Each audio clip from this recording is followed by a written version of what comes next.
नमस्कार, India votes में आपका स्वागत है। मैं हूं कविता कृष्णन। नमस्कार, मैं हूं मंदार फंड से।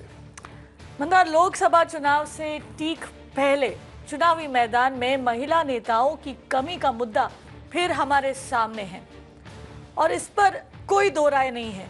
आप इस वक्त जो ईसी का प्रेस कॉन्फ्रेंस जो हमने अभी सुना, उसी में अगर आप देखें तो जैसे इलेक्शन कमीशन खुद बता रहा है, फेज 1 में 1188 जो है मेल कैंडिडेट्स है, तो वहीं 92 फीमेल कैंडिडेट्स है। फेज 2 की अगर बात करें तो 1549 मेल कैंडिडेट्स है, यानी करीब 1500 मेल कैंडिडेट्स है, 125 फीमेल कैंडिडेट्स है। तो कुल मिला के कविता अगर देखा जाए तो महिलाओं की संख्या वही के वही है, कि उसमें कोई इजाफा नहीं दिख रहा है और महिला कैंडिडेट्स जो होती है उन्हें बढ़ावा मिलने के लिए कुछ नहीं किया जा रहा है। जी, और यही बात आज फिर सामने आई जब बीजेपी की नेता शाइना एनसी ने खुद अपने पार्टी से ये सवाल उठाया। जी हाँ, और शाइना ने बीजेपी समेत उन सभी पार्टियों को महिला आरक्षण बिल पर उनकी वादा खिलाफी के लिए लताड़ा है। उनके मुताबिक टीएमसी और बीजेडी को छोड़ दे तो एक भी ऐसी पार्टी नहीं है जो इस चुनाव में ज्यादा महिला नेताओं को मौका दे रही हो। जी, Women are 50% of the electorate, so in that sense we are a vote bank. Every political party must give more women representation through giving her an opportunity to fight elections. If Mamata Banerjee can announce 41% in her party and Naveen Patnaik 33% in his, I appeal to all political parties, please make this a part of your manifesto. You don't need legislation to ensure 33% reservation. You can give tickets the way other parties have given. If we have the ability to showcase our talent, we will be in a position to empower women through voices in Parliament. The sad part is today not even 11% representation in Parliament and a dismal 9% in assemblies. I think the time has come for all political leaders to speak across the board and to demand that every party take cognizance of the fact that women need to be represented in positions of power. जी, और बात वाजिब है यहाँ पर शाइना की, नारी शक्ति और महिला सशक्तिकरण जैसे मुद्दों के लिए लड़ने का दावा करने वाली राजनीतिक पार्टियां कब महिला नेताओं को खुद को साबित करने का मौका देगी? आरक्षण बिल का इंतजार करने के बजाय ये पार्टियां ज्यादा महिलाओं को टिकट देकर मिसाल क्यों नहीं पेश करती? और सबसे अहम सवाल मंदार, कि सांसद में बराबरी के लिए और कितना इंतजार करना होगा? यही सवाल पूछेंगे हम हमारे पैनलिस्ट से। आज हमारे साथ जुड़ रहे श्वेता शालिनी, बीजेपी की प्रवक्ता है, आभा सिंह जो कि एडवोकेट है और खुद सोशल एक्टिविस्ट भी है, भीम रस्कर भी हमारे साथ जुड़ रहे, ये स्टेट काउंसिल मेंबर है महिला राज सत्ता आंदोलन का महाराष्ट्र से, और राधिका खेरा हमारे साथ जुड़ रही है जो कि कांग्रेस की प्रवक्ता है। सबसे पहला सवाल हमारे दोनों पार्टी के प्रवक्ताओं को, श्वेता शालिनी, ऐसा क्यों है कि ज्यादा से ज्यादा महिलाओं को, जी श्वेता शालिनी से के पास थोड़ी देर में जुड़ेंगे, राधिका खेरा, ऐसा क्यों है कि ज्यादा से ज्यादा महिला नेताओं को यहाँ पर टिकट नहीं दिए जा रहे?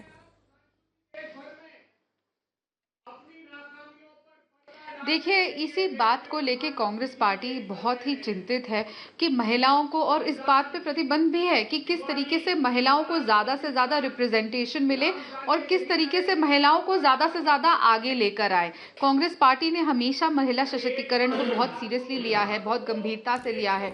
हमारी पूरी कोशिश भी थी कि हम किसी तरीके से वुमेन रिजर्वेशन बिल को पास करें, लेकिन अफसोस हमारे पास प्रचंड बहुमत ना होने के कारण हम उसको लोकसभा में पास नहीं करा पाए, जो राज्यसभा में पास हो गया था। फिर हमने उम्मीद करी जब मोदी जी की सरकार आई तो वुमेन रिजर्वेशन बिल, क्योंकि उनके पास एक प्रचंड बहुमत थी जिसमें उनको किसी के सहारे की जरूरत नहीं, अपनी बात कीजिए, उन्होंने कोई भी चीज करने से कितने महिलाओं को टिकट दिया है कांग्रेस ने? उम्मीद करी राधिका खेरा, नहीं, बिल्कुल करेंगे। राधिका खेरा, अपनी बात कीजिए, बताइए कांग्रेस ने कितने टिकट दिए? गिनवा रही हूँ मैं, इसीलिए आपको ये गिनवा रही हूँ। हमने कोशिश करी है कि ज्यादा से ज्यादा टिकट दी जाए, लेकिन कितने? मैं आपको ये बार बार इसलिए गिनवा रही हूँ, राहुल गांधी जी ने चिट्ठी भी लिखी थी कि पिछले मॉनसून सेशन में प्रधानमंत्री जी को कि आप ये रिजर्वेशन लेकर आइए ताकि सारी पार्टियां प्रतिबंध रहे और हम ज्यादा से ज्यादा महिलाओं को टिकट दे, क्योंकि कहीं ना कहीं हर पार्टी इस बात में चूक जाती है और महिलाओं को टिकट नहीं दे पाती। तो इसको कानूनन कंपलसरी किया जाए कि 33% रिजर्वेशन हो। और आपने देखा किस तरीके से राजस्थान में हमने विमेन रिजर्वेशन इन प्रिंसिपल पास भी कर दिया और आने वाले समय में अगली विधानसभा सत्र में बाकी दोनों अपने प्रदेशों में भी पास कर देंगे। तो कांग्रेस बहुत सीरियस है इसको लेकर, लेकिन हम ये चाहते थे कि इस सेशन में, इस 5 साल के दौरान जो वादा प्रधानमंत्री जी ने और मोदी सरकार ने किया था अपने मैनिफेस्टो में कि विमेन रिजर्वेशन बिल पास करेंगे, उसको पास करते। मैंने जैसे आपको बताया, हमारी मजबूरी थी, हम उसको लोकसभा में नहीं पास कर पाए, हम नहीं इस तरीके की प्रचंड बहुमत के साथ थे जिस तरीके की मोदी जी के पास इन 5 साल में थी। अगर वो ये कर देते तो इस मैं साल आपकी आपको क्या कह रही हूं मजबूरी कि है? इस इलेक्शन में क्या मजबूरी है आपकी? महिलाएं आपको दिखती नहीं नहीं, इस इलेक्शन में मैं क्या आप- मजबूरी है? आपको कितने यही औरतों तो को मैंने आपने, बोला है। कितने महिलाओं को देखिए, आपने जहां- टिकट दिए? सीधा सवाल था, कितने महिलाओं को टिकट दिए? हम यहाँ पर 33% देखिए, रिजर्वेशन की बात भी नहीं कर रहे। अभी भी 33% रिजर्वेशन में इसीलिए गिनवा रही हूँ क्योंकि एक महिला होके मैं ये मानती हूँ कि उसका बहुत जरूरी है होना, क्योंकि कहीं ना कहीं हर पार्टी, मैं दोबारा ये बात दोहराऊंगी, हर पार्टी इसमें नाकाम रहती है कि वो महिलाओं को ज्यादा से ज्यादा टिकट नहीं दे पाती किसी ना किसी कारण की वजह से। लेकिन कांग्रेस पार्टी ने पिछली बार भी सबसे ज्यादा सीटें दी थी महिलाओं को, और इस बार भी हम ही सबसे ज्यादा सीटें देंगे। कोशिश करी जा रही है जहां जहां पे वैसे महिला देखिए, कोशिश करी जाती है कि जहां जहां महिला कैंडिडेट जीत सकती है। कांग्रेस पार्टी में ये नहीं देखा जाता है कि कौन महिला है कौन पुरुष है। राधिका खेरा, माफ कीजिए, मेरे एक सवाल का आप जवाब नहीं दे पाई और उसी से हमें पता लगता है कि यहाँ पर कितनी महिला सशक्तिकरण की बात हो रही है असलियत में।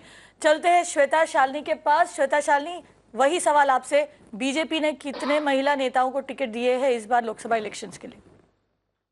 देखिए, पहली चीज मैं आपको बोलना चाहूंगी कि पूरी आज के दिन तक भी सारी सीटें घोषित नहीं की गई हैं, इसलिए मैं आपको नंबर नहीं दे पाऊंगी कि कितनी महिलाओं को सीटें दी गई हैं।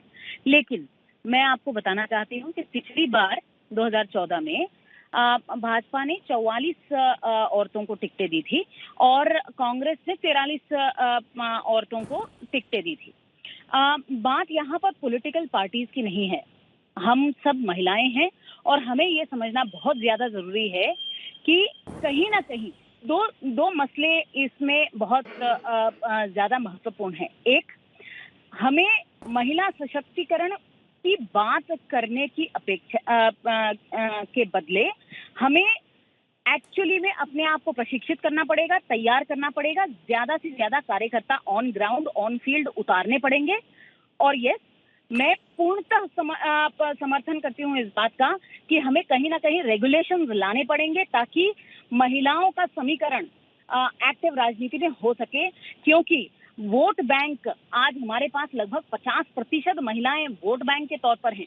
इनफैक्ट अगर आप कहीं कहीं किसी क्षेत्र में देखेंगी तो महिलाएं ज्यादा हैं पुरुष से। आप महाराष्ट्र की बात कर लीजिए तो शायद रत्नागिरी एक ऐसी जगह है जहां पर महिलाओं रजिस्टर्ड वोटर्स महिलाएं ज्यादा है पुरुष से। तो मेरे हिसाब से ये एक राजनीतिक मुद्दा नहीं है। इतने सालों से कांग्रेस इस बिल पे बैठी रही, रिजर्वेशन आरक्षण पास नहीं हुआ।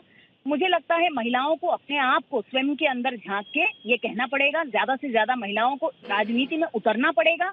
और दूसरी बात है, महिलाओं को एकत्रित होकर हमें कम से कम आपस में पॉलिटिकल पार्टीज और आइडियोलॉजीज में नहीं बंटना चाहिए। महिलाओं के रिप्रेजेंटेशन के लिए एक ऑर्गेनाइजेशन है change.org, अभी रिसेंटली उसने शी वोट्स करके एक सर्वे किया था और आप यदि वो शी वोट्स का सर्वे देखेंगे तो महिलाओं की जो इश्यूज हैं वो 15वें नंबर पे पुरुषों के लिए आते हैं, लेकिन महिलाओं के लिए सेफ्टी इश्यूज नंबर 1 पे आते हैं। तो हम एज विमेन, महिला होते हुए हमें ये कहना बहुत आवश्यक है कि हम एकत्रित होकर पूरे समाज के को रिप्रेजेंट करेंगे और श्वेता जी, विषय को आगे तक लेके जाएंगे हर पक्ष में। और मैं समर्थन करना चाहूंगी हर वो पार्टी का चाहे वो नवीन जी हो, चाहे वो ममता दीदी हो, जिन्होंने ये फैसला लिया है कि एटलीस्ट महिलाओं को मौका दिया जाएगा और उन्हें लड़ने उन्होंने का मौका दे दिया है, वही वही सबसे बड़ी बात है। तो जाहिर सी बात है आभा जी, आभा सिंह, आपको क्या लगता है कि ऐसी कौन सी अड़चनें होती है कि महिलाओं को राजनीति में, और खास करके जो बड़ी राजनीति मानी जाती है जिसमें असेंबली होती है, पार्लियामेंट होता है, ऐसी राजनीति में क्या हमारे पास इस तरह का टैलेंट नहीं है कि ऐसी राजनीति में अगर तृणमूल कांग्रेस या फिर बीजेडी जाके इस तरह का एक कदम उठाती है, वो राह नहीं देखते किसी की कि किसी बदलाव होगा, कानून होगा, उसके पहले वो ये कदम उठा लेते हैं, एक पहल करते हैं, बहुत बड़ी पहल होती है ये। तो ये करने में बाकी पॉलिटिकल पार्टीज क्यों हिचकिचा रही है, आपको क्या लगता है?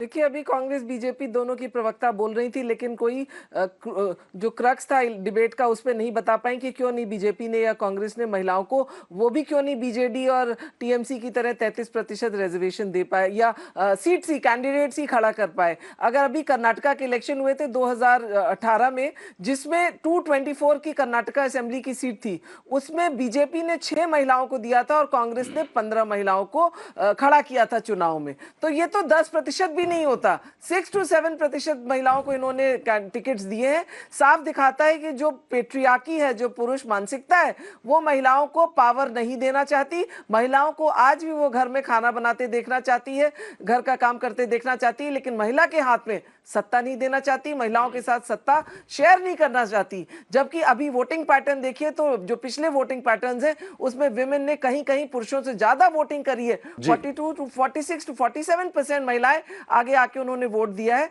तो और अगर वर्ल्ड की रेटिंग देखिए तो हम पाकिस्तान और बांग्लादेश से भी नीचे हैं विमेन रिप्रेजेंटेशन में पॉलिटिक्स के।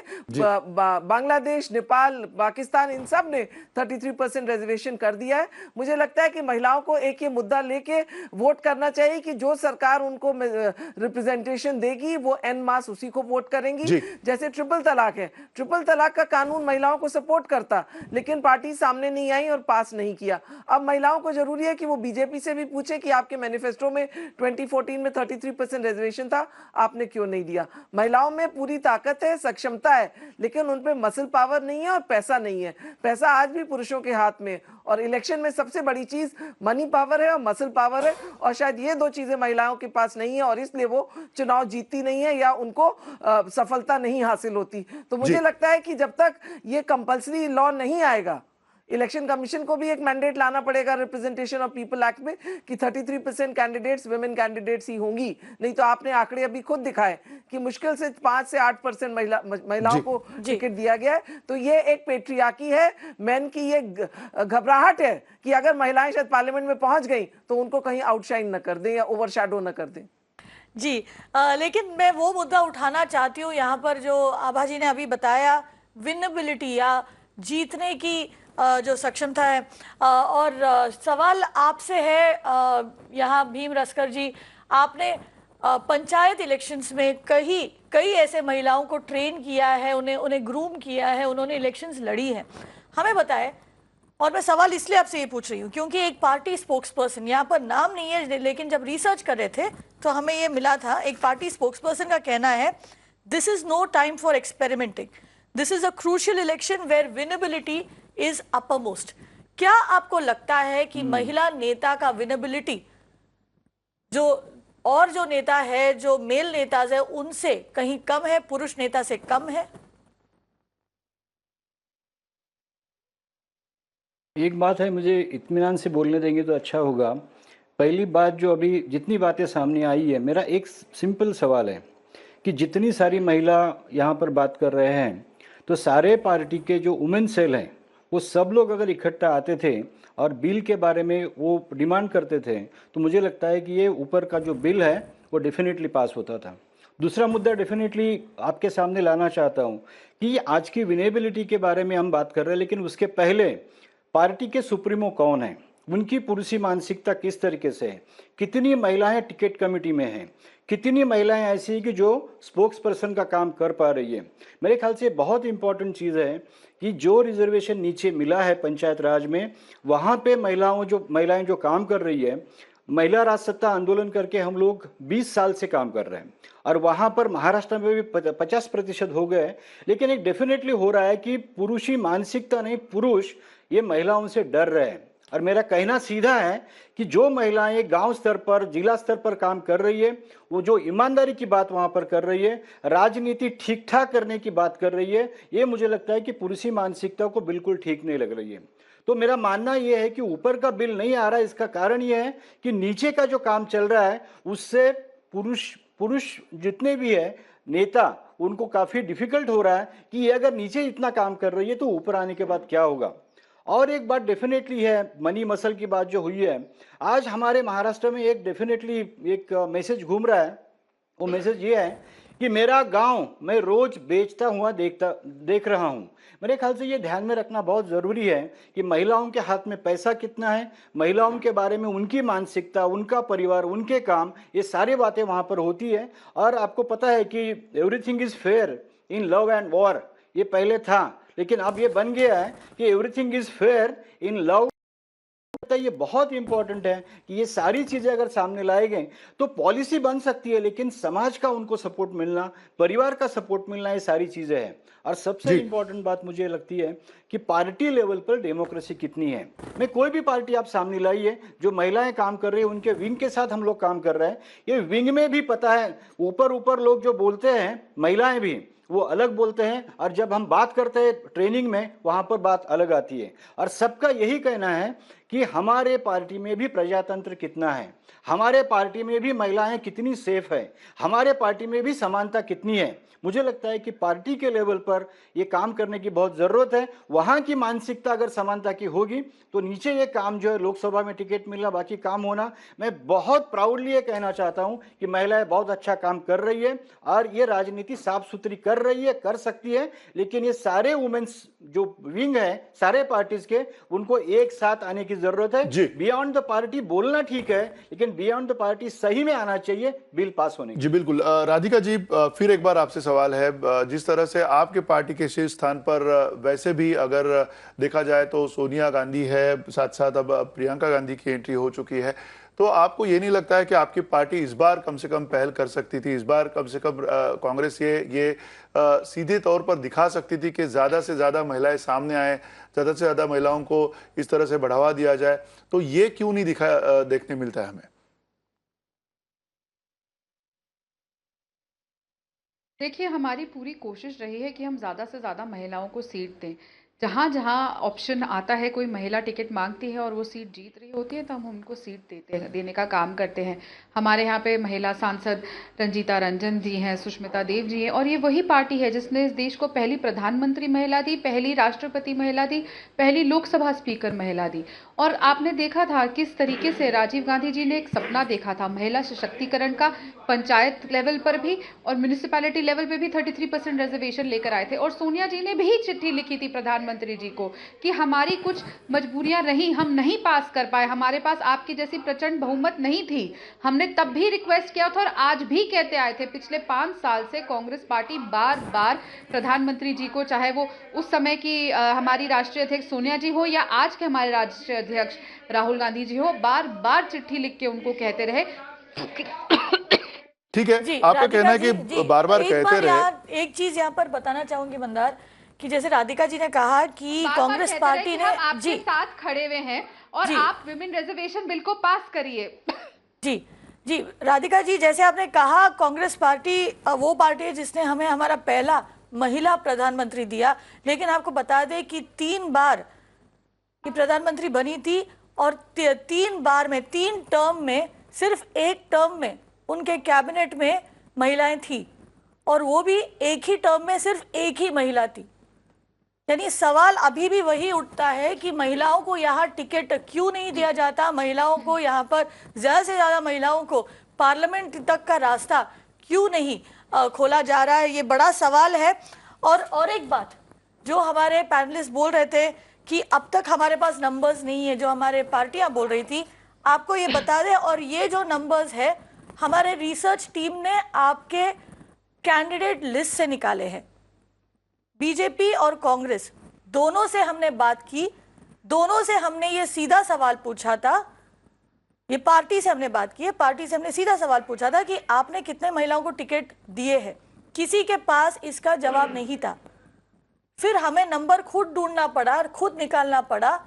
हमने हमारा रिसर्च किया और अभी हम इंतजार कर रहे हैं कि वो हाँ बोले कि इतने ही लोगों को उन्होंने नंबर्स दिया है। बहरहाल आपको बता दें, यहाँ पर बीजेपी में जो 385 कैंडिडेट्स को जो टिकट्स दिए गए, उसमें से सिर्फ 44 यानी 44 टिकट्स ही महिलाओं के लिए गए हैं। कांग्रेस में, कांग्रेस की बात करें तो 345 टिकट्स दिए गए और इसमें से सिर्फ 55 यानी 55 टिकट्स जो है महिलाओं को दिए गए हैं। बीजेपी का इस वक्त 11% कैंडिडेट्स जो है महिलाएं हैं। कांग्रेस का इस वक्त 15.9% जो कैंडिडेट्स है वो महिलाएं हैं। आपको फिर से बता दें, ये हमने आंकड़े निकाले हैं पार्टियों के कैंडिडेट लिस्ट से। पार्टियों को ये आंकड़े दिए गए हैं, उनको ये कंफर्म करना है। लेकिन सवाल यहाँ पर आभा सिंह आपसे है, जो बातें अभी आपने सुनी, चाहे वो कांग्रेस के प्रवक्ता से हो या बीजेपी के प्रवक्ता से हो, बार बार एक विनेबिलिटी का फैक्टर निकल कर आ रहा है। ये बताइए, अगर महिला को आप फील्ड नहीं करोगे तो वो विनेबल कैसे बनेगी?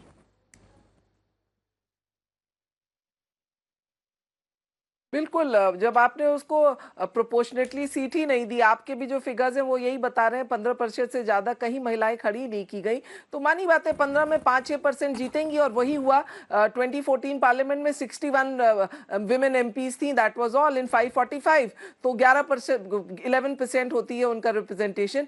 विनेबिलिटी में क्या है, अब इलेक्शन कमीशन को चाहिए, सरकार को चाहिए कि कुछ कंडीशंस लाए।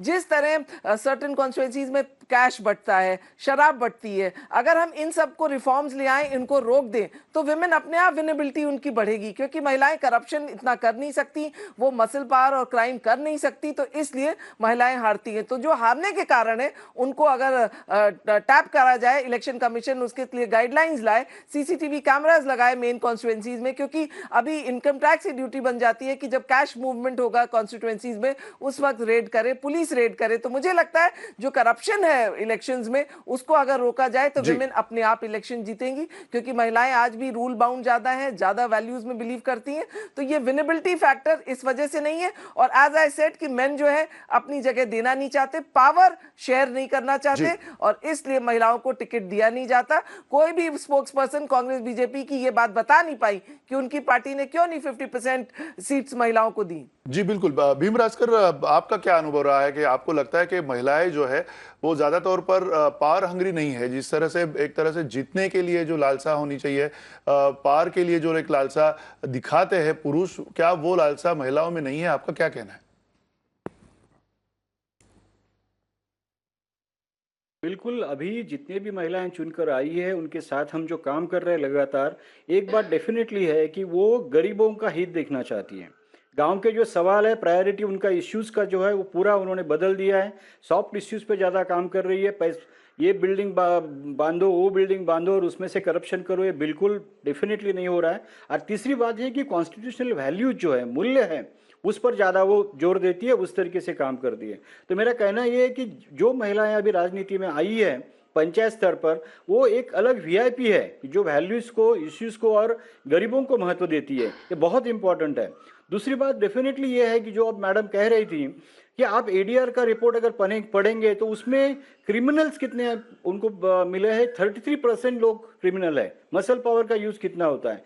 करोड़पति जो ये अपने एमपीज है उसमें 83% करोड़पति अभी है। और तीसरी बात है कि मीडिया के लेवल पे जो अभी हंगामा हो रहा है, मुझे लगता है कि महिलाओं के स्तर पर ये डेफिनेटली प्रॉब्लम है। इलेक्शन कमीशन की मैं प्रेस कॉन्फ्रेंस सुन रहा था, साहब बहुत पॉजिटिव बातें सामने लाई है, बहुत अच्छी बातें हैं, लेकिन मेरा कहना ही है कि लोकल लेवल पर जो हो रहा है उसके बारे में हम क्या कर रहे हैं। कोई कैंडिडेट ऐसा है कि जिन्होंने एक पैसा खर्चा नहीं किया है वोटर्स के लिए और वो चुनकर आया है। वोटर कोई ऐसा है कि जो बिल्कुल पैसा नहीं ले रहा है और इलेक्शन में आ रहा है। दूसरी बाजू जो है कि इलेक्शन बहुत महंगा होता जा रहा है और इसके लिए महिलाओं को अंदर इलेक्शन में आना बहुत मुश्किल हो रहा है। जी माफ कीजिए, यहाँ पर चर्चा बड़ा गंभीर है, लेकिन वक्त की कमी है। लेकिन एक बात साफ है, जिस देश में 50% वोटर बेस महिलाएं हैं, जिस देश में हर 1000 पुरुष के लिए 944 महिला है, उस देश में ज्यादा से ज्यादा महिलाओं को इलेक्शन के लिए टिकट देना बेहद जरूरी है। मंदार जी बिल्कुल, और साथ साथ ये भी ध्यान में रखना चाहिए कि अगर महिलाएं ज़्यादा तौर पर नहीं आएंगी, हम सुपर पावर की बात करते हैं कविता आपकी, हमारा देश है जो एक तरह से सुपर पावर बनेगा, लेकिन अगर महिलाओं को एक 50% डेमोग्राफी को, उतनी लोक संख्या को हम साथ में नहीं लेके जाएंगे, आगे नहीं बढ़ाएंगे, तो किस तरह से हम सुपर पावर बन पाएंगे, इसका भी ख्याल सभी राजनीतिक दलों ने करना जरूर चाहिए। बने रहिए हमारे साथ, मिरर नाउ पर लौटेंगे खबरों को लेकर।